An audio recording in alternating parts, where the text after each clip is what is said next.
Selamat pagi, Assalamualaikum warahmatullahi wabarakatuh. Hari ini untuk mata kuliah akuntansi biaya, saya akan menjelaskan tentang tujuan dan ruang lingkup akuntansi biaya.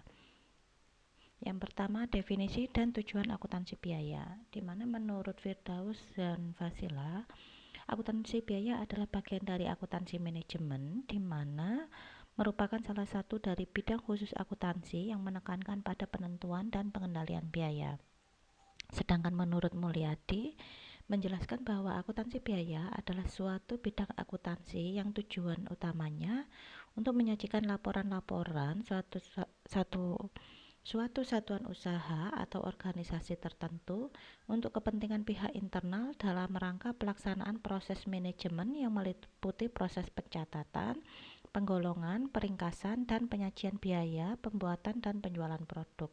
Sehingga kita dapat menyimpulkan bahwa akuntansi biaya merupakan alat bagi manajemen untuk melakukan perencanaan dan pengawasan kegiatan-kegiatan yang relevan dengan biaya produksi.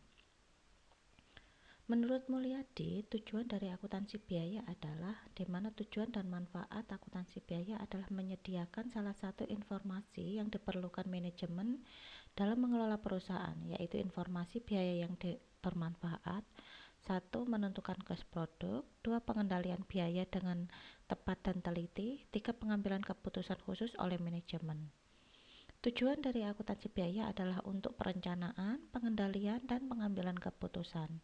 Perencanaan berarti menetapkan dan memelihara suatu rencana operasi yang terintegrasi dan sejalan dengan tujuan perusahaan dan sesuai dengan pengendalian berarti aktivitas mengarah pelaksanaan yang sesuai dengan perencanaan dengan asumsi bahwa rencana tersebut sudah benar.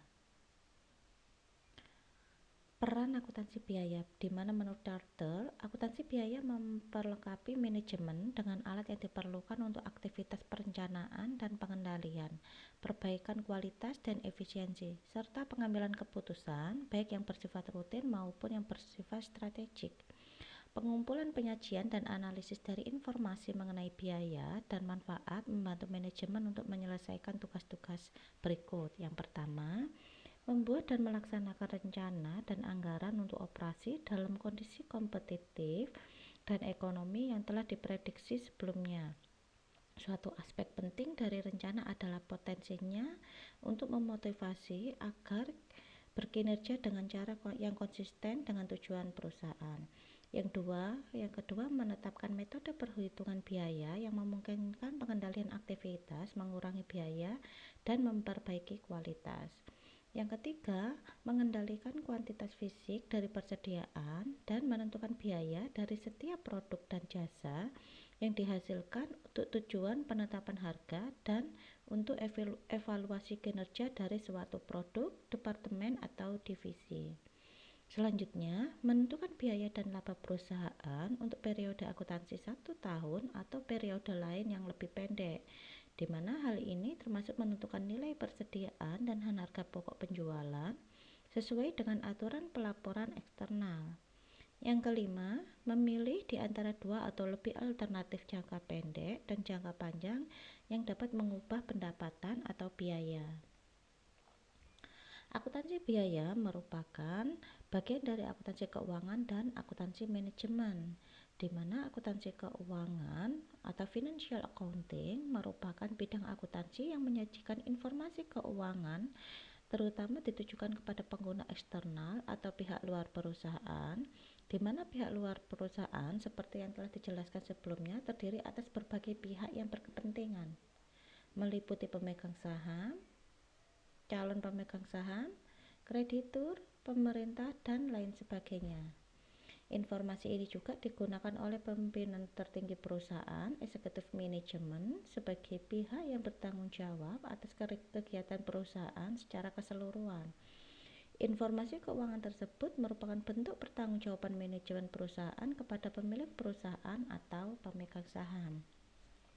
Sedangkan akuntansi manajemen atau manajemen accounting, di mana merupakan bidang akuntansi yang berhubungan dengan pelaporan keuangan untuk para pengguna internal yang merupakan pihak yang mempunyai banyak kepentingan dengan sistem akuntansi dan informasi akuntansi yang dihasilkan, serta merupakan pihak yang diberikan tanggung jawab untuk melaksanakan kegiatan perusahaan.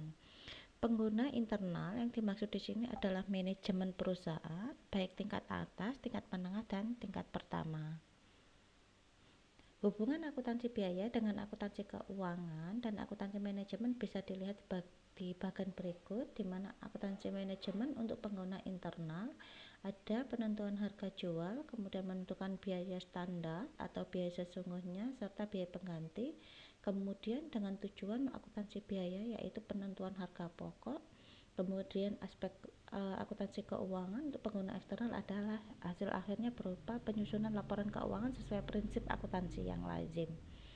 Penyusunan anggaran bisa dilihat dengan biaya standar yaitu perencanaan biaya, kemudian dilakukan analisis varian sehingga muncul biaya sesungguhnya, dilakukan sebagai pengendalian biaya, kemudian pemilihan alternatif yaitu biaya relevan, yaitu hasil akhirnya sebagai pengambilan keputusan.